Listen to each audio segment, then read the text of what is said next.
إن الحمد لله نحمده ونستعينه ونستغفره من يهده الله فلا مضل له ومن يضلل فلا هادي له وأشهد أن لا إله إلا الله وحده لا شريك له وأشهد أن سيدنا ونبينا وحبيبنا وشفيعنا وقرة أعيننا محمدا عبده ورسوله صلى الله تبارك وتعالى عليه وعلى آله وأصحابه وأزواجه وذريته وبارك وسلم تسليما كثيرا. أما بعد فأعوذ بالله من الشيطان الرجيم. بسم الله الرحمن الرحيم. قد جاءكم من الله نور وكتاب مبين. وقال تعالى لقد جاءكم رسول من أنفسكم عزيز عليه ما عنتم حريص عليكم بالمؤمنين رؤوف رحيم. سبحان ربك رب العزة عما يصفون وسلام على المرسلين والحمد لله رب العالمين. اللهم صل على سيدنا محمد وعلى آل سيدنا محمد وبارک وسلم. میرے محترم دوستو اور بھائیو، اللہ تعالیٰ نے جہاں ہمیں بہت سی مادی اور دنیاوی نعمتیں عطا فرمائی ہیں، جیسے آنکھیں ہیں، کان ہیں، زبان ہے، ہاتھ ہیں، پاؤں ہیں، اور زبان ہے پھر زبان کی گویائی ہے، کان ہے پھر کانوں کا سننا ہے، زبان ہے زبان کا بولنا اور چکھنا ہے، ہاتھوں کا پکڑنا اور پاؤں کا چلنا ہے. یہ سب اللہ کی نعمتیں ہیں. دنیا میں کتنے لوگ ایسے ہیں جو ان نعمتوں سے محروم ہیں.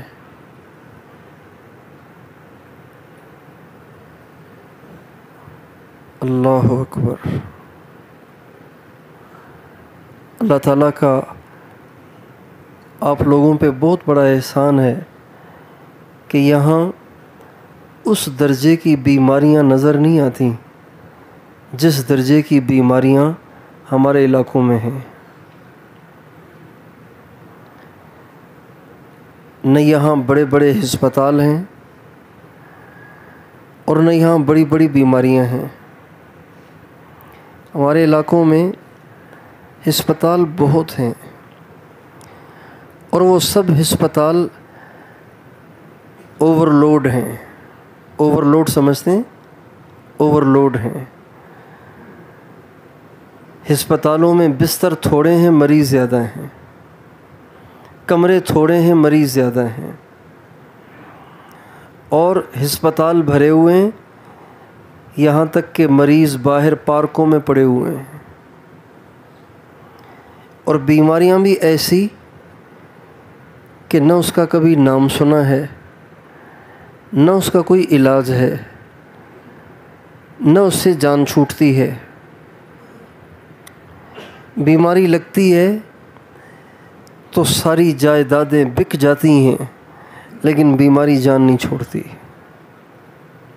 بہت مثالیں ہیں ایسی ہمارے ہاں. ہمارے ایک جاننے والوں میں ایک شخص کو پتے میں پتھری ہو گئی. انسان کے اندر ایک پتا ہوتا ہے، وہ ایک کیمیکل بناتا ہے، اس سے انسان کا کھانا جلدی ہضم ہوتا ہے. پتے کا کام ہے کیمیکل بنانا. بعض لوگوں کے پتے میں پتھری پیدا ہو جاتی ہے، وہ پتا اتنا خراب ہو جاتا ہے کہ اس کا پتا نکالنا پڑتا ہے. پھر ساری زندگی ان کا معدہ خراب رہتا ہے چونکہ کیمیکل نہیں بنتا. اس کے پتے میں پتھری ہو گئی. یہ ایک عام سا مرض ہے، بڑا مرض نہیں ہے، یہ عام سا مرض ہے. تو وہ پتے میں پتھری نکلوانے کے لیے کراچی گیا آپریشن کے لیے، عام سا آپریشن ہے، کوئی مشکل کوئی مہنگا آپریشن نہیں ہے۔ وہاں گیا، ڈاکٹروں نے آپریشن سے پہلے اس کو انجیکشن لگایا، بے ہوش کرنے کے لیے انجیکشن لگایا۔ انجیکشن جو لگایا تو وہ ایسا لگایا کہ جو زیادہ ڈوز لگ گیا، تھوڑا ڈوز لگنا چاہیے تھا، زیادہ ڈوز لگ گیا۔ اتنا زیادہ ڈوز لگ گیا کہ وہ جو پتے سے پتھری نکلوانے گیا تھا وہ کومے میں چلا گیا۔ 20 دن وہ ہسپتال میں رہے اور 20 دن میں 40 لاکھ روپے ان کا خرچہ ہوا، مگر مریض کومے سے واپس نہیں آیا۔ پتے کی پتھری تو گئی اپنی جگہ پر، وہ تو آپریشن ہی نہیں ہوا، لینے کے دینے پڑ گئے۔ اتنے لوگ پریشان ہیں، اتنی لوگوں پہ مصیبتیں آئی ہوئی ہیں، ایسی ایسی بیماریاں آئی ہوئی ہیں۔ میرے پاس ایک شخص اپنی چھوٹی سی بچی کو لے کر آیا، اس کی عمر تھی 2.5 سال، خوبصورت بچی۔ کہنے لگے اس کے لیے دعا کریں۔ میں نے کہا کیا دعا کروں؟ کہنے لگے اس کی شوگر ہائی رہتی ہے۔ میں نے کہا کتنی؟ کہا 500 شوگر رہتی ہے اس کی، اور بچے کی عمر کتنی ہے؟ 2.5 سال۔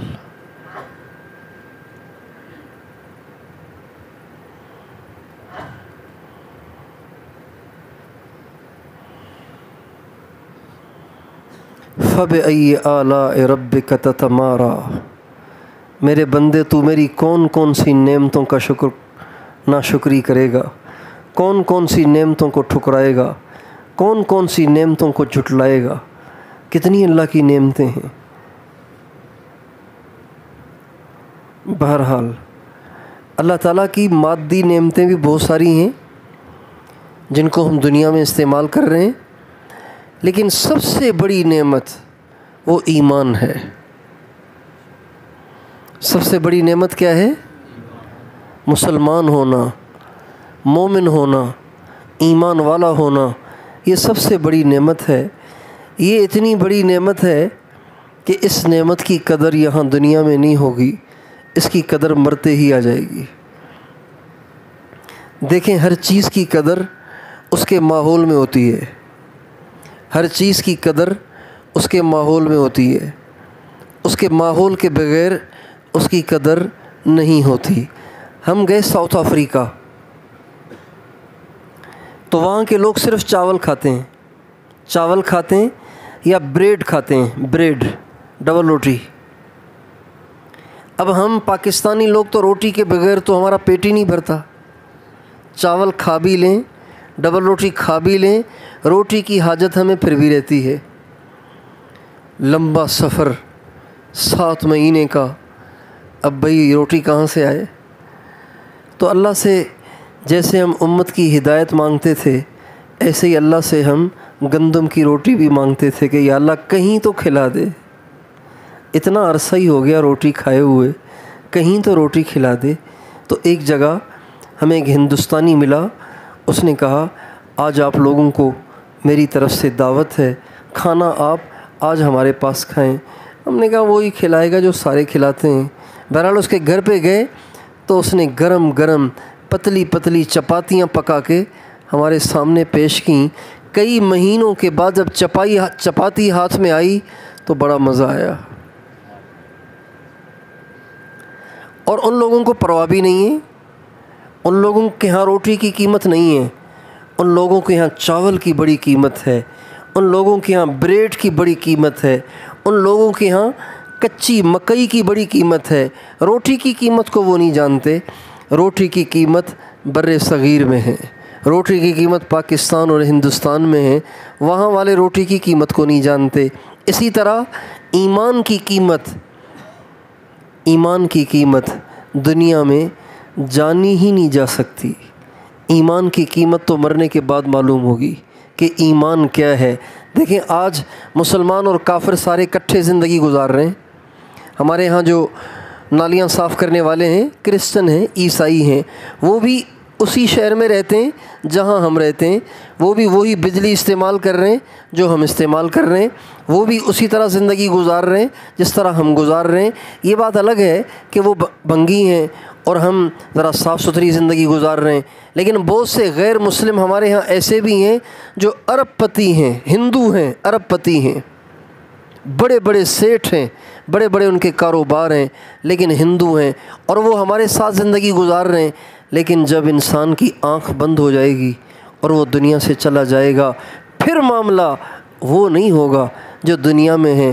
اللہ تعالیٰ قیامت کے دن فرمائیں گے وَامْتَازُوا الْيَوْمَ أَيُّهَا الْمُجْرِمُونَ، اے کافرو، اے بغیر ایمان کے زندگی گزارنے والو، آج تم میرے مسلمانوں سے الگ ہو جاؤ، تمہارا انجام اور ہوگا، ایمان والوں کا انجام اور ہوگا۔ اس دن یہ کافر تمنا کریں گے کہ اے کاش اور کچھ نہ صحیح کلمہ ہی پڑھ لیتے اور کم از کم مسلمانوں کے زمرے میں ہی شامل ہو جاتے۔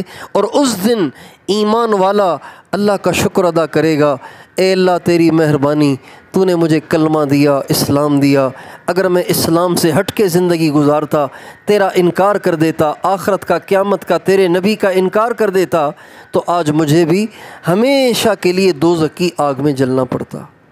ایمان بڑی دولت ہے، اسلام بڑی دولت ہے، مسلمان ہونا یہ بہت بڑی نسبت ہے، اس پہ ہمیں اللہ تعالیٰ کا شکر ادا کرنا چاہیے، اور اللہ تعالیٰ سے اس کی دعا کرنی چاہیے کہ اللہ تعالیٰ اس ایمان کو مرتے دم تک سلامت رکھے، مرتے دم تک سلامت رکھے۔ جب ہم چھوٹے تھے، پھر تھوڑے سے بڑے ہوئے، پھر مدرسے میں پڑھتے تھے، تو ہم اپنے بزرگوں کو دیکھتے تھے، ہمارے بڑے بڑے سفید ریش بزرگ جنہوں نے ساری زندگی قال اللہ اور قال الرسول پڑھانے میں گزاری، ساری زندگی تبلیغ میں گزاری، ساری زندگی دین کی محنت میں گزاری۔ ہم ان کو دیکھتے تھے کہ وہ اس بات پہ بڑے پریشان ہوتے تھے کہ ہمارا ایمان پہ خاتمہ ہو۔ ہم وہ سوچتے تھے کہ اتنے بڑے بزرگ ہیں اور اس پہ پریشان ہے کہ میرا خاتمہ ایمان پہ ہو، ساری زندگی نیکیاں کی ہیں، ساری زندگی پرہیزگاری کی زندگی گزاری ہے، اب بھی ان کو یہ خوف لگا ہوا ہے کہ پتہ نہیں ایمان پہ جائیں گے یا بغیر ایمان کے جائیں گے۔ لیکن دوستو، جب سے یہ بال سفید ہونا شروع ہوئے ہیں اور یہ سوشل میڈیا آنا شروع ہوا ہے اور یہ فیس بک اور یوٹیوب اور یہ انٹرنیٹ کا دورہ ہے، اس وقت سے ان کی یہ بات بڑی اچھی طرح سمجھنے لگ گئی ہے، سمجھ میں آنے لگ گئی ہے کہ بے شک ایمان کا قبر تک لے جانا بڑا مشکل ترین کام ہے۔ مسلمان ہونا یہ بہت بڑی نعمت، لیکن اس ایمان کو قبر تک لے جانا یہ آسان نہیں ہے، خصوصاً جس دور میں میں اور آپ چل رہے ہیں، جس دور میں میری اور آپ کی صبح شام گزر رہی ہے، اس دور میں ایمان کو بچا کر قبر تک لے جانا آسان نہیں ہے۔ آپ کے ماحول میں ایسے بچے جن کے نام آپ نے محمد رکھے ہوئے ہیں، احمد رکھے ہوئے ہیں، سلمان رکھے ہوئے ہیں، ابو بکر اور عمر رکھے ہوئے ہیں، عثمان اور علی رکھے ہوئے ہیں، سوشل میڈیا نے ان کے ایمان کی ایسی دھجیاں اڑائی ہوئی ہیں، اگر آپ ان کو اندر سے کرے دیں گے تو وہ کفریہ باتیں کرنا شروع کر دیں گے۔ الحاد اور زندقہ کی ایسی آندھی اور ایسی فضا اور ایسی ہوا چل پڑی ہے، ایسی ہوا چل پڑی ہے کہ جدی پشتی مسلمان علماء کی اولادیں آج اللہ سے انکاری ہو رہی ہیں، علماء کی اولادیں اللہ سے انکاری ہو رہی ہیں، اور نبی اکرم صلی اللہ علیہ وسلم کا وہ ارشاد گرامی بالکل پکا ٹھکا ثابت ہو رہا ہے۔ ہمارے نبی نے فرمایا بادروا بالاعمال کقطع اللیل المظلم یصبح الرجل مؤمنا ویمسی کافرا، جلدی جلدی نیکیاں کر لو، ان قریب ایک زمانہ ایسا آئے گا کہ جس میں فتنے اتنے شدید ہوں گے جیسے کالی رات کا اندھیرا، جیسے کالی رات کے اندھیرے میں اچھے برے کی تمیز کرنا مشکل ہوتا ہے، اور غلط صحیح کی تمیز کرنا مشکل ہوتا ہے. پتہ نہیں آگے کھڈا ہے یا آگے سڑک ہے، پتہ نہیں آگے دیوار ہے یا آگے گزرنے کا راستہ ہے. جیسے رات کے اندھیرے میں اس کا پتہ نہیں چلتا، ایسے ہی ایسے فتنوں کی آندھیاں آئیں گی، ایسے فتنوں کے اندھیرے چھا جائیں گے کہ لوگوں کو پتہ ہی نہیں چلے گا کہ کون غلط ہے کون صحیح ہے. پھر آپ نے فرمایا یصبح الرجل مومنا ویمسی کافرا، ایک وقت آئے گا میری امت پہ کہ ایک آدمی صبح کو مسلمان ہوگا اور شام کو کافر ہو جائے گا. ویمسی مومنا ویصبح کافرا، شام کو وہ مسلمان ہوگا، صبح کو وہ کافر ہو جائے گا. یبیع دینہ بعرض من الدنیا قلیل، تھوڑے سے پیسوں میں وہ اپنے ایمان کو بیچ دے گا، تھوڑے سے ساز و سامان کے عوض وہ اپنے ایمان کو بیچ دے گا. آج ہم دیکھ رہے ہیں ہمارے ان کالجوں میں، ہماری ان یونیورسٹیوں میں، ہمارے ان اسکولز میں اور ہمارے ان علوم جدیدہ اور علوم عصریہ کے اداروں میں ایسے لوگ کفار نے ڈال دیے ہیں جو شکل میں مسلمان ہیں، نام کے مسلمان ہیں، مسلمانوں ہی کی نسل سے ہیں، مسلمانوں ہی کی اولاد میں ہیں، لیکن وہ خوبصورت طریقے سے ہمارے بچوں کے اندر ارتداد کا بیج بو رہے ہیں، ارتداد کا بیج بو رہے ہیں، ارتداد کا بیج بو رہے ہیں. کتنی نسلیں انہوں نے ہماری اسلام سے متنفر کر دیے ہیں، کتنے ہزاروں نوجوان ہمارے اسلام سے بیزار کر دیے ہیں. ایسے نوجوان پیدا کر دیے ہیں جنہیں حضور پہ بھی اشکال ہے. کس پہ اشکال ہے؟ حضور پر انہیں اشکال ہے، قیامت پہ انہیں اعتراض ہے، محشر کے میدان پر انہیں اعتراض ہے، اور آخرت کی زندگی پر انہیں اشکالات ہیں، اور اللہ کی ذات پہ ان کو اشکالات ہیں. میرے بھائیوں، آج اپنے بڑوں کی بات بڑی اچھی طرح سمجھ میں آ رہی ہے کہ ایمان والا ہونا بھی بڑی نعمت ہے، لیکن ایمان کو قبر تک لے جانا یہ بڑا مشکل کام ہے. اس لیے اللہ تعالیٰ سے اس کی بہت دعا کرنی چاہیے، اے اللہ ایمان پہ زندہ رکھ اور ایمان ہی پہ موت دے. بہت سے لوگ ہیں ساری زندگی ایمان والے رہے، جب دنیا سے گئے تو کفر پہ مرے، اور کافروں کا انجام جہنم کی بھڑکتی آگ ہے. اور کتنا عرصہ جہنم میں جائیں گے.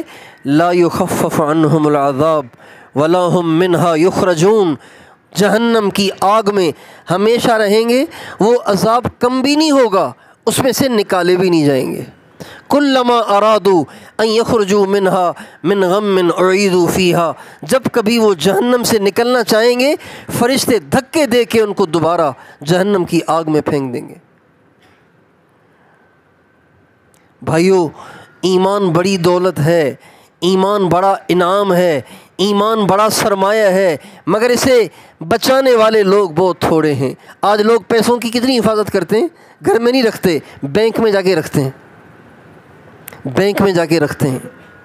پہلے لوگ زمین میں دبا دیتے تھے، پہلے لوگ دیواروں کے اندر لپائی کر دیتے تھے پیسوں کی حفاظت کے لیے.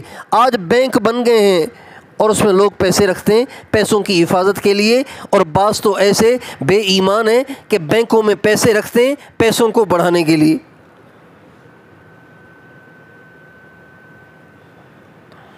جو انسان بینک میں پیسے رکھتا ہے پیسے بڑھانے کے لیے، اللہ تعالیٰ فرماتے ہیں وہ سن لے اس سے میرا اعلان جنگ ہے، وہ سن لے اس سے میرا اعلان جنگ ہے. جو بینک میں پیسے رکھتا ہے اس لیے کہ پیسے بڑھتے رہیں، 10 لاکھ روپے رکھ لیے، ہر مہینے اس کو 15,000 روپے ملتے ہیں، 10 لاکھ محفوظ ہیں، مزید 15,000 روپے ہر مہینے مل رہے ہیں. تو بھئی کیا ضرورت ہے پھر کاروبار کرنے کی، کیا ضرورت ہے پھر دھکے کھانے کی، مزدوری کرنے کی اور نوکری کرنے کی. بس پیسے ڈال دو بینک میں، 2-3-4 پلاٹ بیچ کے، اپنے گھر بار کو بیچ کے ڈال دو بینک میں، اور ہر مہینے 15-20 ہزار، 30-35-40 ہزار ملتے رہیں گے. اسی سے گھر کا خرچہ چلتا رہے گا. لیکن اللہ قرآن میں کہہ رہے ہیں اگر تم نے سود پہ کاروبار کیے، اگر تم نے سود پہ پیسے لیے، تو سن لو تم سے میرا اعلان جنگ ہے. جس سے اللہ اعلان جنگ کرے گا تو وہ کبھی سدھر سکتا ہے، اس کے حالات کبھی ٹھیک ہو سکتے ہیں.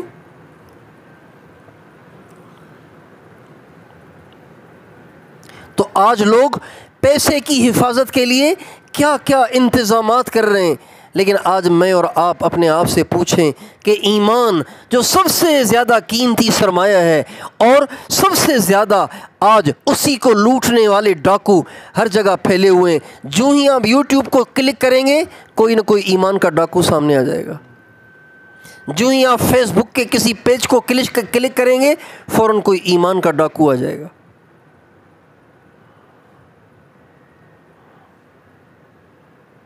کہیں ننگی عورتوں کی شکل میں ایمان کے ڈاکو بیٹھے ہوئے ہیں، کہیں ننگے مردوں کی شکل میں ایمان کے ڈاکو بیٹھے ہوئے ہیں، اور کہیں اسلامی شکل میں اسکالر بنے ہوئے ہمارے ایمان کے ڈاکو بنے ہوئے ہیں. شکل اسلامی ہے اور آپ کو ایسے لگے گا جیسے آج کل کا امام غزالی یہی ہے، لیکن وہ ایمان کا ڈاکو ہے. اس لیے بھائیو، آپ سارے دوستوں سے درخواست ہے اللہ پاک سے اپنے ایمان کی حفاظت کی بہت دعا کیا کریں. اے اللہ ایمان کی حفاظت کر. کہاں چھپا کے رکھیں اسے؟ یہ ایسی چیز تو ہو نہیں کہ کسی بینک میں جا کے رکھیں، کسی زمین کے اندر دبا دیں. کہاں چھپائیں اسے؟ اللہ تعالیٰ سے ایمان کی حفاظت کی دعا کرنی چاہیے. نبی کریم عائشہ صدیقہ رضی اللہ عنہ فرماتی ہیں کہ نبی کریم صلی اللہ علیہ وسلم ایک دعا کثرت سے مانگا کرتے تھے، ایک دعا کثرت سے مانگا کرتے تھے. کیا؟ یا مقلب القلوب ثبت قلبی علی دینک، اے دلوں کو پلٹنے والے میرے دل کو اپنے دین پہ جمائے رکھنا. اے دلوں کو پلٹنے والے میرے دل کو اپنے دین پہ جمائے رکھنا. اما عائشہ کہتی ہیں اللہ کے نبی کی زبان سے اس دعا کو میں نے اتنی کثرت سے سنا کہ ایک دن میں نے پوچھا یا رسول اللہ آپ کا ایمان بھی آگے پیچھے ہو سکتا ہے کیا؟ آپ یہ دعا مسلسل کرتے ہیں؟ آپ نے فرمایا عائشہ دل کی مثال ایک پتے کی سی ہے، ہوا کا جھونکا جہاں کہیں اسے لے جائے تو وہ وہیں چلا جاتا ہے. دل کی مثال تو ایسے ہی ہے.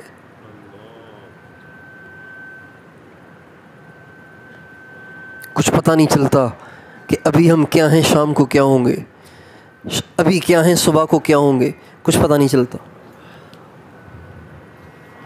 اس لیے پہلی گزارش اپنے ایمان کی حفاظت کریں. اور ایمان کی حفاظت کے لیے چند ذرائع ہیں. اگر آپ ان ذرائع کو مضبوط پکڑ لیں تو انشاءاللہ ایمان کی حفاظت ہو جائے گی. جیسے پیسے کو بچانے کے لیے بینک بنائے گئے ہیں اور لوگ اس میں پیسے رکھتے ہیں تاکہ پیسے محفوظ ہو جائیں، اسی طرح ایمان کی حفاظت کے بینک وہ چند چیزیں ہیں. ایک تبلیغ کا کام، یہ ایمان کے بچانے کا ذریعہ ہے. جو تبلیغ کے کام میں لگے ہوئے ہیں اگر یہ اسی طرح لگے رہے، ہر حال میں لگے رہے، اللہ کی ذات سے امید ہے کہ ایمان قبر میں ساتھ لے کے جائیں گے.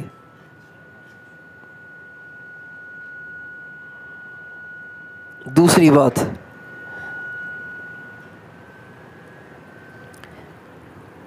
ضمن میں بات آ رہی ہے، جو تبلیغ کے کام میں لگے ہوئے وہ اپنے سروزے میں سستی نہ کریں، اپنے چلے میں سستی نہ کریں، روزانہ کے جوڑ میں سستی نہ کریں، گھر کی تعلیم میں سستی نہ کریں، گھر کے اعمال میں سستی نہ کریں، اپنے ذاتی معمولات میں سستی نہ کریں. اگر کریں گے تو چونکہ جس دور میں ہم چل رہے ہیں وہ دور وہی ہے کہ صبح کو مسلمان شام کو کافر، تو کہیں بے ایمانی کی آندھی کا جھونکا لگ گیا تو ادھر کے بھی نہیں رہیں گے اور ادھر کے بھی نہیں رہیں گے۔ لہٰذا اپنے ایمان کی حفاظت کی نیت سے تبلیغ کے معمولات کا اہتمام کریں، ایک بات۔ اور ایمان کی حفاظت، ایمان کو قبر تک لے جانے کا دوسرا ذریعہ علماء کے ساتھ تعلق ہے۔ علماء، مدارس اور علماء کے ساتھ تعلق ہے۔ اہل کفر کا ایک بہت بڑا ٹارگیٹ ہے، ایک بہت بڑا ایجنڈا ہے، کیا؟ کہ عوام کو علماء سے کاٹ دو۔ ان کے سامنے داڑھی والوں کی اتنی برائیاں بیان کرو، پگڑی والوں کی اتنی برائیاں بیان کرو، اور ان مولویوں کی اتنی برائی بیان کرو، ان مسجد کے اماموں کی اتنی برائیاں بیان کرو، ان مفتیوں کی اتنی برائیاں بیان کرو، اور ان مدرسے میں پڑھانے والوں کی اتنی برائیاں بیان کرو کہ یہ ان کو فالو کرتے ہوئے آر محسوس کریں۔ یہ ایجنڈا ہے کفریہ طاقتوں کا، اور اس ایجنڈے پہ آج کا میڈیا بھرپور کام کر رہا ہے۔ آپ دیکھیں گے ایک آدمی بہت ساری کتابیں لے کے بیٹھا ہوا ہے، بخاری شریف بھی دور سے نظر آ رہی ہے، مسلم شریف بھی دور سے نظر آ رہی ہے، اور ابو داؤد شریف بھی نظر آ رہی ہے، نسائی شریف بھی نظر آ رہی ہے، ترمذی شریف بھی نظر آ رہی ہے۔ پتہ نہیں کتابوں کے کتنے انبار لگے ہوئے، کتابوں کے انبار میں بیٹھا ہوا ہے، لیکن بیٹھ کے روزانہ علماء کے خلاف حرزِ سرائی کر رہا ہے، علماء کے اوپر لعن طعن کر رہا ہے، علماء کے اوپر سب و شتم کر رہا ہے۔ نہ وہ آج کے علماء کو چھوڑ رہا ہے، نہ وہ پچھلی صدی کے، نہ وہ اس سے پچھلی صدی کے علماء کو چھوڑ رہا ہے، سبھی کو اپنے رگڑے میں لگا رہا ہے۔ یہ کفر کا ایجنڈا ہے۔ اور ایسے لوگوں کا عنوان بڑا خوبصورت ہوتا ہے۔ ایسے لوگوں کا عنوان جو ہوتا ہے نا، وہ بہت خوبصورت ہوتا ہے۔ پتہ ہے کیا ہوتا ہے؟ وہ کہتا ہے کیا مسلمان صرف یہ مولوی ہیں؟ تم مسلمان نہیں ہو؟ تم خود کیوں نہیں قرآن پڑھتے اور قرآن کے مطلب کو سمجھنے کی کوشش کرتے؟ تم خود کیوں نہیں بخاری پڑھتے اور بخاری کو سمجھنے کی کوشش کرتے؟ کیا سارے علماء ہی نے قرآن سمجھ رکھا ہے؟ یہ مولویوں نے ہی قرآن سمجھ رکھا ہے؟ تم مسلمان نہیں ہو؟ یہ ان کا عنوان ہے۔ اور ایک دم نوجوان نسل کہتی ہے ارے بات تو صحیح کہہ رہا ہے۔ میرے بھائیوں، جب میڈیکل کی کتابیں خود پڑھ کر کوئی ڈاکٹر نہیں بنتا، انجینئرنگ کی کتابیں خود پڑھ کے کوئی انجینئر نہیں بنتا، تو بخاری پڑھ کے خود کوئی عالم کیسے بن جائے گا؟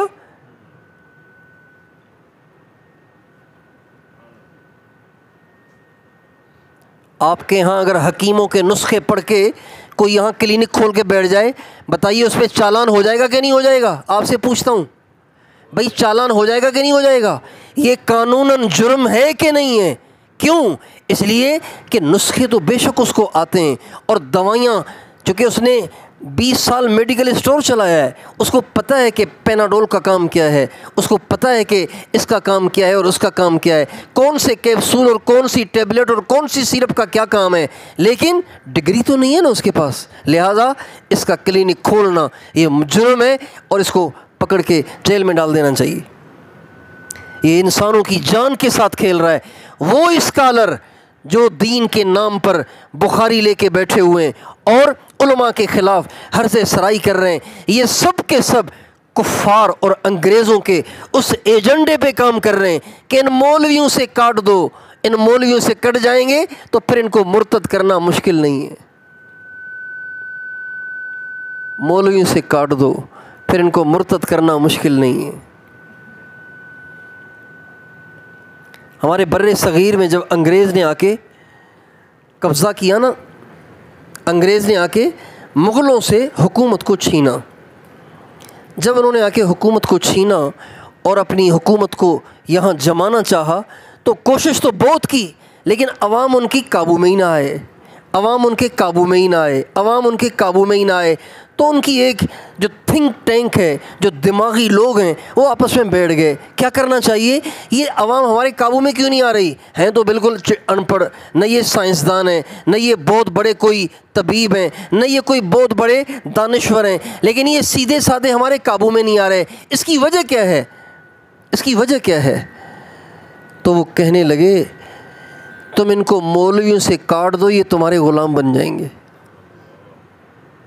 چنانچہ انہوں نے علماء کے خلاف اسکیمیں چلائیں، علماء کے خلاف ایجنڈے چلائے، اور وہ ایجنڈے اب تک ان کے چل رہے ہیں، اور وہ داڑھی ٹوپی اور پگڑی والوں کے خلاف مستقل ایسی محنت اور کوشش کر رہے ہیں کہ عوام علماء سے کٹ جائے۔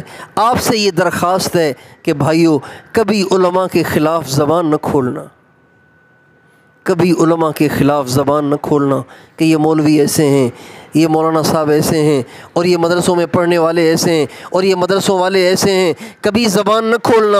امام ربانی مولانا رشید احمد گنگوہی رحمۃ اللہ علیہ فرمایا کرتے تھے، جو علماء کے بارے میں زبان کھولتا ہے، جو علماء کے بارے میں زبان کھولتا ہے، جب وہ مرتا ہے اس کی قبر کھول کے دیکھو، اس کا چہرہ قبلے سے پھرا ہوا نہ پاؤ تو مجھے کہنا۔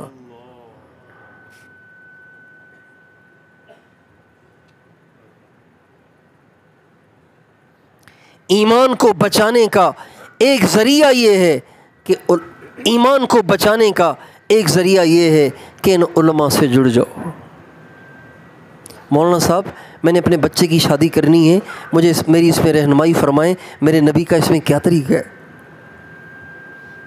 میں یہ نہیں کہہ رہا ہوں سارے کے سارے 8 سال جا کے وفاق المدارس میں پڑھ کے مولوی بن جاؤ، یہ نہیں کہہ رہا ہوں۔ اپنی زندگی کا ہر کام ان سے پوچھ پوچھ کے کرو۔ یہ تمہیں اپنی طرف سے نہیں بتائیں گے، قرآن اور حدیث سے بتائیں گے، اللہ اور اس کے نبی کے احکام بتائیں گے۔ ان سے جڑ کے چلیں گے، ان کی دعاؤں کے ساتھ چلیں گے، ان کی صحبت سے چلیں گے، قبر تک ایمان محفوظ رہے گا۔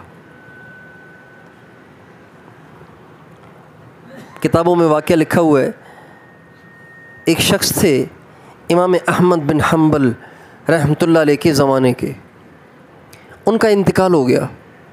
کسی نے ان کو خواب میں دیکھا، کہا کہ آپ کے ساتھ کیا ہوا؟ کہا اللہ نے میری بخشش کر دی۔ کہا وہ کیوں؟ کہا ایک بات کی وجہ سے۔ کہا وہ کیا؟ کہا ایک دفعہ امام احمد بن حنبل رحمۃ اللہ علیہ ایک چشمے پر وضو کر رہے تھے۔ کہاں وضو کر رہے تھے؟ چشمہ اوپر سے نیچے کو بہہ رہا تھا، تو امام صاحب نیچے کی طرف بیٹھ کے چشمے پہ وضو کر رہے تھے۔ میں آ کے اوپر وضو کرنے بیٹھ گیا۔ جو ہی وضو کرنے بیٹھا تو مجھے خیال آیا میرے منہ کا لگا ہوا پانی امام صاحب کے ہاتھوں میں جائے گا، پھر امام صاحب کے منہ کو لگے گا، یہ تو اللہ والے، یہ تو عالم کی بے ادبی ہے۔ چنانچہ میں وہاں سے اٹھ کے ان سے نیچے آ کر بیٹھ گیا کہ ان کا استعمال شدہ پانی تو مجھے لگے، مگر مجھ گناہ گار کا استعمال شدہ پانی ان کو نہ لگے۔ جب میں دنیا سے گیا، اللہ نے مجھے اپنے سامنے کھڑا کیا اور اللہ نے فرمایا تم نے میرے ایک عالم دین کا ادب کیا، جا تجھے معاف کرتا ہوں، جا تجھے معاف کرتا ہوں، تم نے میرے دین کے ایک عالم کا ادب کیا تھا۔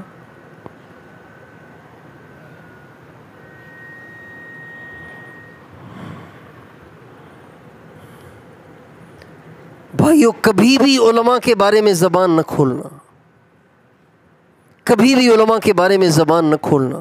اور خاص طور پر آج کل جو سیاسی ایک گہما گہمی چل رہی ہے، ایک چپ کلش چل رہی ہے، ایک عجیب و غریب قسم کی سچویشن چل رہی ہے، کبھی علماء کے بارے میں زبان نہ کھولنا۔ میں نام بھی لے لیتا ہوں آپ کے سامنے تاکہ آپ کے سامنے بات واضح رہے۔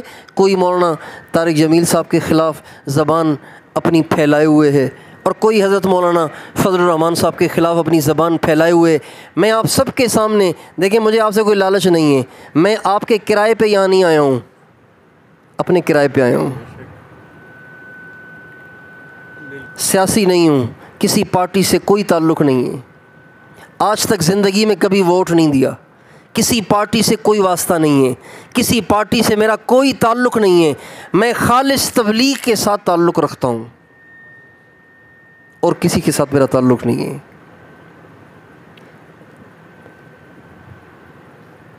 مولانا فضل الرحمان صاحب کو ایک دفعہ ہوائی جہاز میں دیکھا تھا، عمرے کے لیے جا رہا تھا، تو ایک دفعہ ان کو ہوائی جہاز میں اپنے سے اگلی سیٹ پہ بیٹھا دیکھا تھا، اس سے زیادہ میری ان سے کوئی ملاقات نہیں۔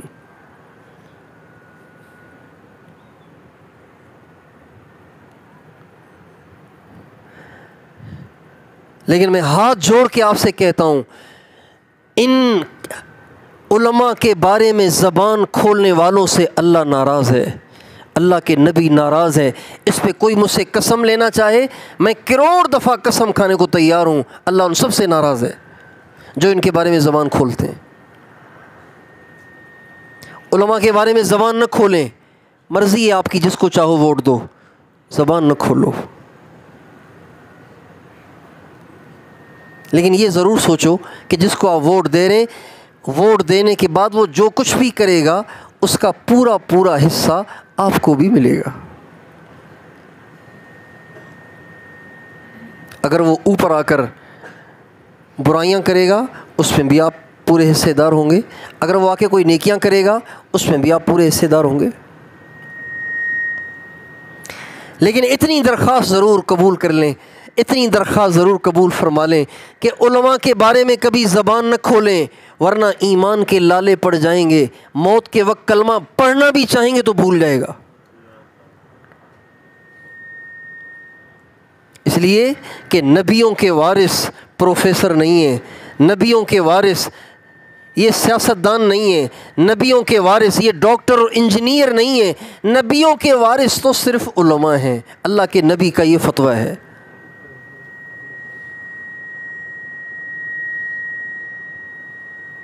ایمان کو بچانے کے اسباب عرض کر رہا ہوں، کہاں کہاں ایمان کی پناہ گاہیں ہیں، کہاں کہاں آپ کا ایمان محفوظ ہوگا۔ اگر قبر میں لے جانا چاہتے ہیں، تبلیغ کے کام سے جڑ جائیں، یا علماء کے ساتھ تعلق رکھیں، علماء کے ساتھ چپک جائیں، اپنی زندگی کا ہر کام کا مشورہ علماء سے کریں۔ اور تیسرا ذریعہ ایمان کو بچانے کا وہ اہل اللہ کی صحبت ہے، اہل اللہ کی صحبت، جن کے چہروں پہ ایمان کا نور ہے، جن کی زندگیاں سنت میں ڈھلی ہوئی ہیں، جن کے دل میں اللہ اور اس کے نبی سے سچی محبت ہے، جو ٹوٹ کے اللہ اور اس کے نبی سے محبت کرتے ہیں، ان کی صحبت میں رہو، ان کے آس پاس رہو۔ ان پر جو رحمت اترے گی اس کے چند چھینٹے آپ پہ بھی پڑ گئے تو آپ کا بھی کام بن جائے گا۔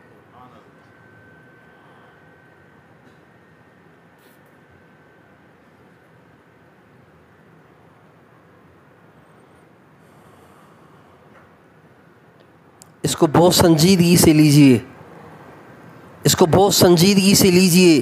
ایمان لٹ رہا ہے، ایمان لٹ رہا ہے، لٹ رہا ہے ایمان، بہت تھوڑی قیمت میں ایمان بک رہا ہے، ایمان کے سودے ہو رہے ہیں بہت تھوڑی قیمت میں۔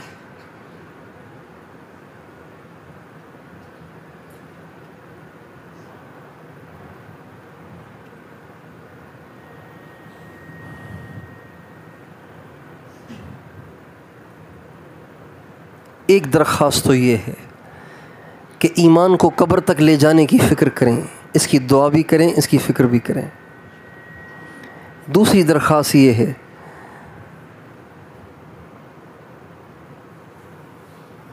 کہ مرنا ہم سب نے ہے، مرنا ہم سب نے ہے، اللہ کے سامنے ہم سب کی پیشی ہے، اللہ کے سامنے ہم سب کا حساب کتاب ہوگا۔ جس نے جتنی زندگی گزاری ہوگی اس کو اتنی زندگی کا حساب دینا ہوگا۔ اللہ کے ہاں مقبول بس وہی ہے جو محمد مصطفیٰ کا غلام ہے۔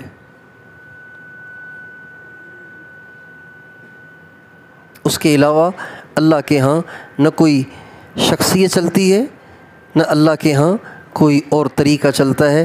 اللہ کے ہاں اگر مقبولیت ہے اور اللہ کے ہاں جس کا طریقہ چلے گا وہ حضرت محمد مصطفیٰ احمد مجتبیٰ صلی اللہ علیہ وسلم کی ذات اقدس ہے۔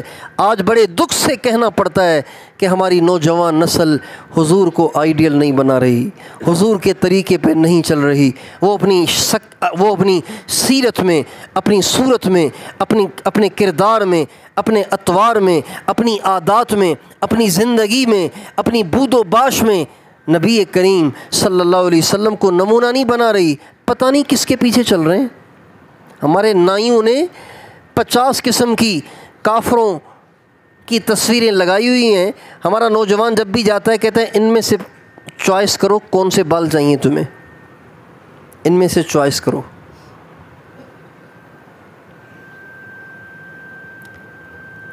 کافروں کے 50 اسٹائل لگائے ہوئے ہیں اور کہہ رہے ہیں ان میں سے چوائس کرو، اور ہمارا نوجوان پھوٹے منہ سے اس نائی کو یہ نہیں کہتا 50 اسٹائلوں میں تیرے پاس حضور کا تو اسٹائل ہے نہیں، میں تو اس کا امتی ہوں بھائی، مجھے تو ان میں سے کوئی بھی پسند نہیں ہے، مجھے تو حضور والا اسٹائل چاہیے۔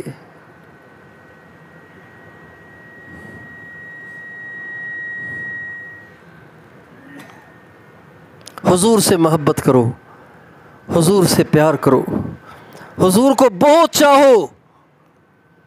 آج ہم حضور کو نہیں چاہ رہے، اور ہمارے حضور کو نہ چاہنے کی وجہ سے آج کافر کو یہ جرت ہوتی ہے کہ وہ ہمارے نبی کی شان کے بارے میں اپنی گندی زبان چلاتا ہے، اپنی گندی زبان کھولتا ہے۔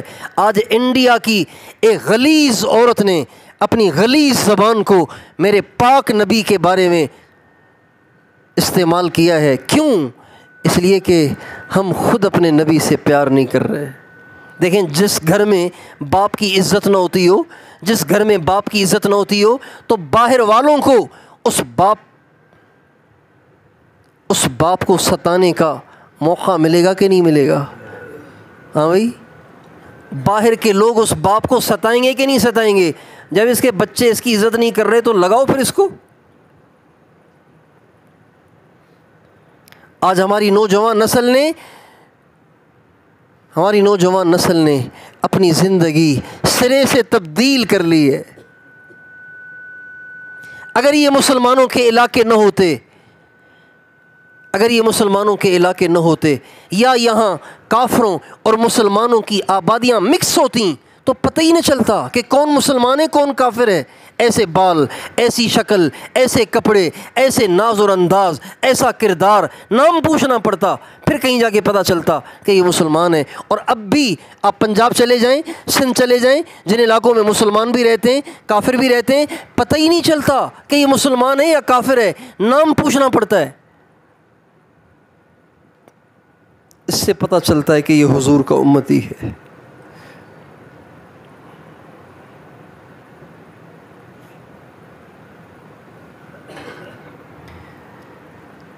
جبکہ آپ تو پختون ہیں یار، آپ تو ایسے آباء و اجداد کی اولادیں ہیں جنہوں نے اپنی پگڑی کے بچانے کے لیے بڑی قربانیاں دیں، اپنی ٹوپی کے بچانے کے لیے بڑی قربانیاں دیں، اپنی ماں بیٹی کے برقعے کو بچانے کے لیے بڑی قربانیاں دیں۔ کاش کہ مورخ ان قربانیوں کو محفوظ کرتا تو آج یہ نوجوان نسل پڑھ کے کچھ سبق حاصل کرتی کہ ہمارے آباء و اجداد نے دین کو بچانے کے لیے کتنی بڑی قیمت چکائی ہے، اس حلیے کو بچانے کے لیے کتنی بڑی قیمت چکائی ہے۔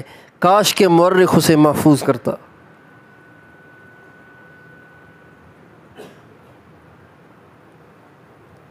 جتنے آپ نوجوان بیٹھے ہوئے ہیں ان سے دست بستہ درخواست ہے، سر سے لے کے پاؤں تک حضور کے علاوہ کسی اور طریقے کی طرف دیکھو ہی نہیں۔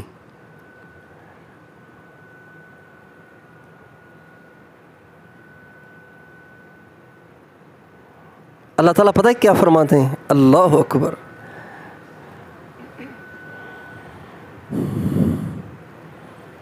قرآن کی آیت ہے، آپ نے سینکڑوں دفعہ پڑھی ہوگی، سنی بھی ہوگی، لیکن قرآن پاک کی اس آیت میں اللہ تعالیٰ کا جو لہجہ ہے نا، وہ لہجہ بتا رہا ہے کہ حضور کی قدر نہیں ہے، وہ لہجہ بتا رہا ہے کہ قدر نہیں ہے۔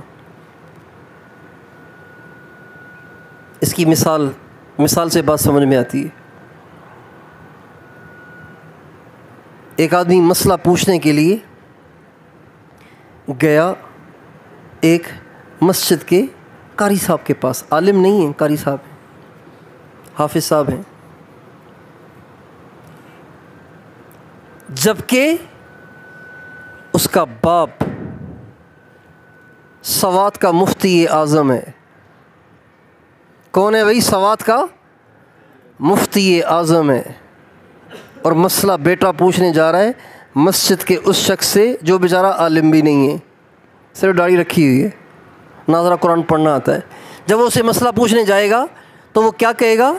ارے آپ مجھ سے مسئلہ پوچھنے آئے، آپ کے گھر میں تو سوات کا مفتی اعظم بیٹھا ہوا ہے، کہ بھائی کہے گا نہیں کہے گا؟ اللہ تعالیٰ پتہ ہے کیا کہتے ہیں؟ قد جاءکم من اللہ نور و کتاب مبین، تمہارے پاس تو روشنی آئی ہوئی ہے، تم کہاں روشنیاں تلاش کر رہے ہو؟ نور، قد جاءکم من اللہ نور، تمہارے پاس تو اللہ پاک کی طرف سے اتنی بڑی روشنی آئی ہوئی ہے۔ نور میں جو تنوین ہے یہ تنوین تفخیم ہے، تنوین تعظیم ہے، اتنا بڑا نور آیا ہوا ہے جس نور کی کوئی حد ہی نہیں ہے۔ تمہارے پاس اتنی بڑی روشنی آئی ہوئی ہے، تم کہاں ادھر ادھر روشنیاں ڈھونڈتے پھر رہے ہو؟ کتنے تم نا قدرے اور کتنے تم نا سمجھ اور کتنے تم نا قدرے ہو کہ تمہارے گھر میں سورج بیٹھا ہوا ہے اور تم باہر سے شمع جلانے کے لیے نکلے ہو۔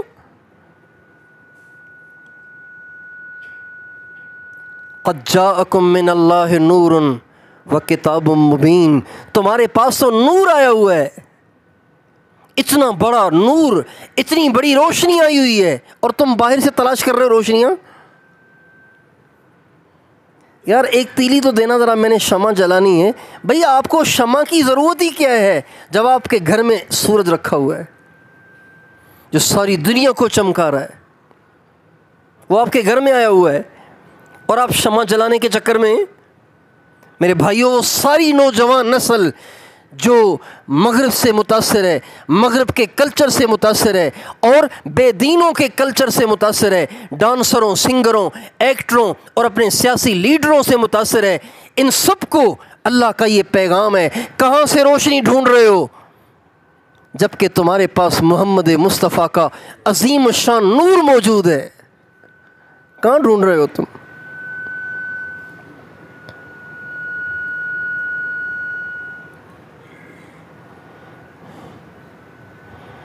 حضور کی قدر کریں، حضور کی قدر کرو یار۔ اور حضور کی قدردانی یہ ہے کہ سر سے لے کے پاؤں تک اپنی زندگی حضور کے طریقے میں ڈال دو۔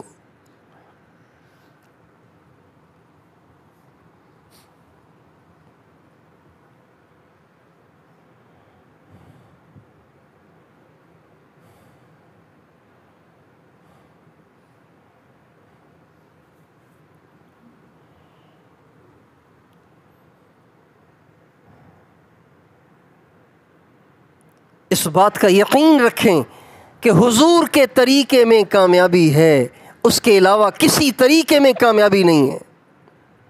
یہ ہمارے تبلیغ والے اعلان میں بھی یہی بات کہتے ہیں، متکلم میں بھی یہی بات کہتے ہیں، گشت میں بھی یہی بات کرتے ہیں، خصوصی ملاقات میں بھی یہی بات کرتے ہیں، عمومی ملاقات میں بھی یہی بات کرتے ہیں، اور کوئی نیا ساتھی تعلیم کرے تو تعلیم کے بعد بھی یہی بات کرتا ہے، بھائیو دوستو میری آپ کی کامیابی دین میں، دین محنت سے آئے گا، محنت کے لیے اللہ کے راستے میں نکلنا ہے، سارے تیار ہیں، چلو دعا کر لو۔ لیکن جب ان کی بھی شادیاں ہوتی ہیں نا تو حضور کے طریقے ان کو بھی بھول جاتے ہیں۔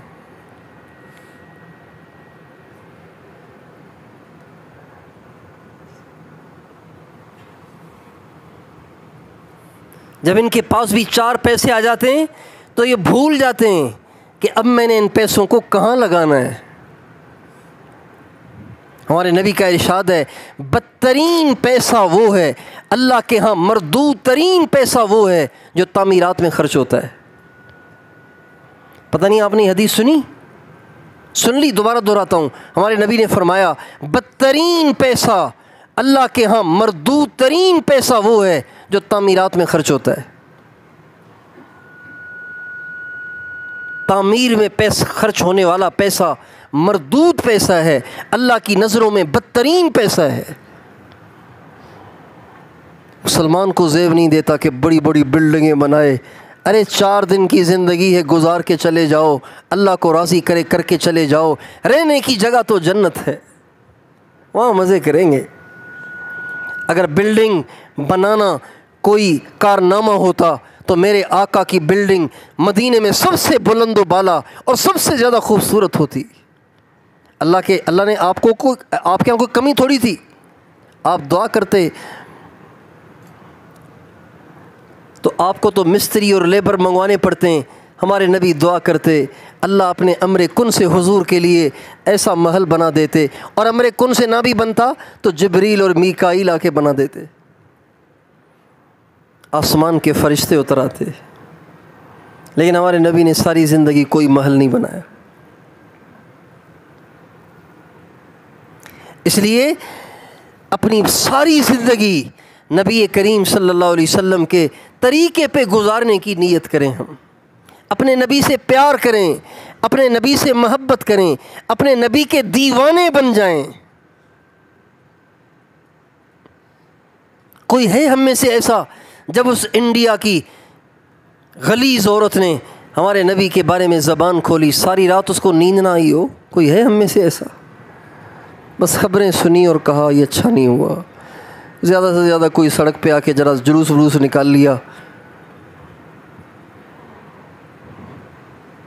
ساری رات نیند نہیں آئی کہ میرے نبی کی شان کے بارے میں ایسا کیوں کہا گیا۔ یہ تو محبت کروائے گی نا، محبت کروائے گی۔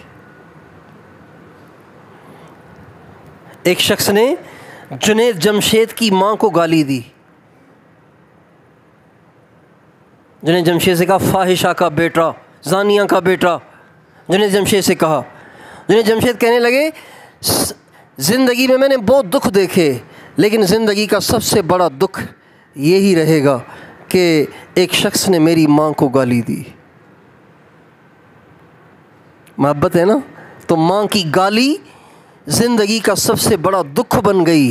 حضور سے عشق ہوتا تو حضور کے خلاف کھلنے والی زبان، حضور کے بارے میں زبان کا غلط استعمال، یہ زندگی کا سب سے بڑا دکھ ہوتا۔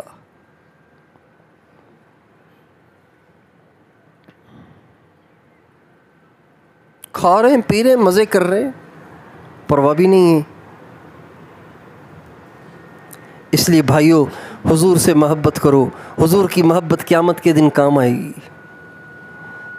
حضور کی محبت قیامت کے دن کام آئے گی۔ ہمارے نبی نے فرمایا المرء مع من احب، کل قیامت کے دن جو جس سے محبت کرتا ہوگا قیامت کے دن اسی کے ساتھ ہوگا۔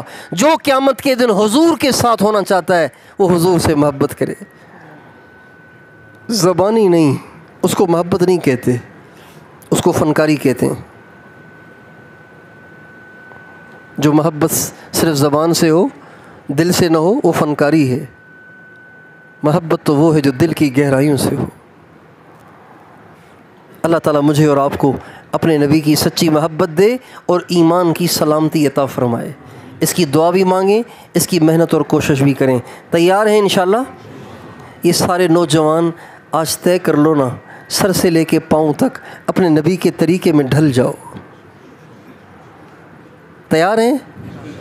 اگر آپ ناراض نہ ہوں تو ذرا کھل کے کہوں، اگر آپ ناراض نہ ہوں تو ذرا کھل کے کہوں، ہیں کھل کے کہوں تھوڑا سا وضاحت سے، شاید کوئی بھولا بھالا سیدھا سادہ سمجھ نہ رہا ہو، اس کو بات سمجھ نہ آ رہی ہو، تو کھل کے کہہ دیتا ہوں اپنے چہروں پہ داڑھیاں رکھو، اسے آر نہ سمجھو۔ تمہارے نبی کے چہرے پہ داڑھی تھی، تمہارے نبی داڑھی منڈے نہیں تھے، تمہارے نبی کے چہرے پہ چھوٹی داڑھی بھی نہیں تھی، پوری داڑھی تھی۔ تمہارے نبی نے کبھی اپنا سر ننگا نہیں کیا، تو آپ بھی نہ کرو۔ تمہارے نبی کے ٹخنے ہمیشہ ننگے رہتے تھے، آپ کا تہبند اوپر رہتا تھا، آپ بھی اپنے پانچے ٹخنوں سے اوپر رکھا کرو۔ آپ کے نبی نے کبھی جھوٹ نہیں بولا، آپ بھی نہ بولو۔ آپ کے نبی نے کبھی گانا نہیں سنا، آپ بھی نہ سنو۔ آپ کے نبی نے کبھی کسی غیر محرم عورت پہ نظر نہیں ڈالی، آپ بھی نہ ڈالو۔ آپ کے نبی نے کسی کا دل نہیں دکھایا، آپ بھی نہ دکھاؤ۔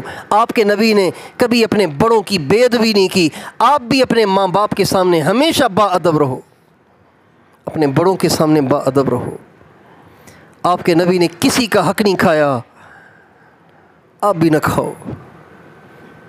آپ کے نبی باوجود نبیوں کے نبی ہونے کے، نبیوں کے امام ہونے کے، آپ نے ایک دفعہ میدان جنگ میں صفوں کو سیدھا کرتے ہوئے ہاتھ میں ایک تیر تھا، تو تیر کا پچھلا حصہ جو لکڑی ہوتی ہے نا، اس کے ذریعے سے حضرت سواد، ایک صحابی حضرت سواد، ان کو یوں ذرا ان کے سینے پہ رکھ کے کہا تھوڑا سا پیچھے ہو جاؤ، تھوڑا سا پیچھے ہو جاؤ تاکہ صف سیدھی ہو جائے۔ تو سواد کہنے لگے یا رسول اللہ اوجعتنی، آپ نے مجھے تکلیف دی ہے، آپ نے مجھے تکلیف دی ہے۔ عجیب بات، سارے دیکھ رہے ہیں کیا کہہ رہا ہے، حضور سے کہہ رہا ہے، اور پھر کب بدلہ چاہیے، اور ہمیں لے لو بدلہ۔ آپ نے یہ نہیں کہا بدتمیز بے ادب تجھے نبی سے بات کرنے کی کیا نبی کا حق نہیں ہوتا، یہ نہیں کہا، فرمایا لے لو بدلہ، دنیا میں لے لو قیامت میں نہیں دے سکوں گا، دنیا میں لے لو قیامت میں نہیں دے سکوں گا۔ لمحہ فکریہ ہے ان لوگوں کے لیے جنہوں نے اوروں کی زمینوں پہ قبضے کر رکھیں، اوروں سے پیسے لے کے کھا رکھیں اور اوروں کے حقوق کو دبا رکھا ہے۔ لمحہ فکریہ ہے ان کے لیے کہ نبیوں کا امام بدلہ دینے کے لیے تیار ہے اور فرما رہے ہیں آخرت میں نہیں دے سکوں گا، یہیں لے لو۔ تو حضرت سواد کہنے لگے آپ نے جو مجھے لکڑی رکھی تھی نا، تو وہ کپڑے پہ تھوڑی رکھی تھی، وہ تو میرے پیٹ پہ رکھی تھی، آپ اپنے پیٹ سے کپڑا ہٹائیں تاکہ میں صحیح بدلہ لوں۔ آپ نے پیٹ سے کپڑا ہٹایا تو حضرت سواد حضور کے سینے سے چمٹ گئے، آپ کے پیٹ سے چمٹ گئے اور چومنے لگے۔ آپ نے کہا سواد تم نے یہ کیا کیا؟ کہا یا رسول اللہ مجھے لگتا ہے کہ میں اس جنگ میں شہید ہو جاؤں گا، تو میرا دل چاہا کہ دنیا سے جانے سے پہلے سب سے آخری میرا جسم چھوئے تو آپ کے جسم اطہر کو چھوئے، تاکہ جہنم کی آگ میرے جسم پہ حرام ہو جائے۔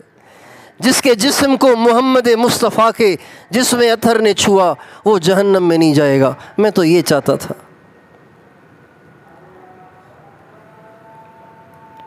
کسی کا حق نہ کھاؤ، یہ ہمارے نبی کی سنت ہے۔ کسی کا دل نہ دکھاؤ، یہ ہمارے نبی کی سنت ہے۔ اور اگر کوئی آپ کو برا بھلا کہے اسے برداشت کرو، یہ آپ کے نبی کی سنت ہے۔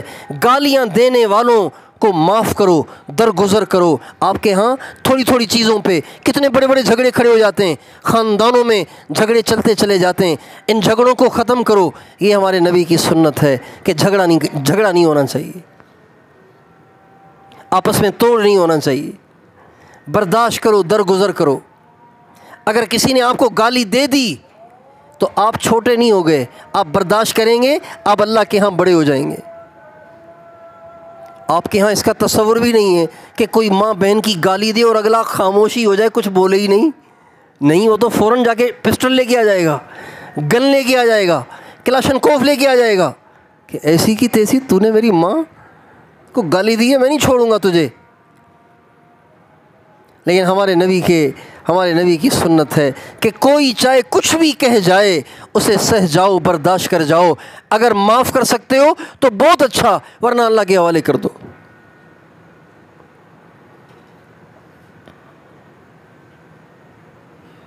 یہ سب ہمارے نبی کی سنتیں ہیں۔ ان سنتوں کو اپنائیں گے تو ہماری دنیا بھی اللہ جنت بنائے گا اور عزت عطا فرمائے گا۔ تیار ہیں انشاءاللہ؟ اللہ تعالیٰ مجھے اور آپ کو توفیق عطا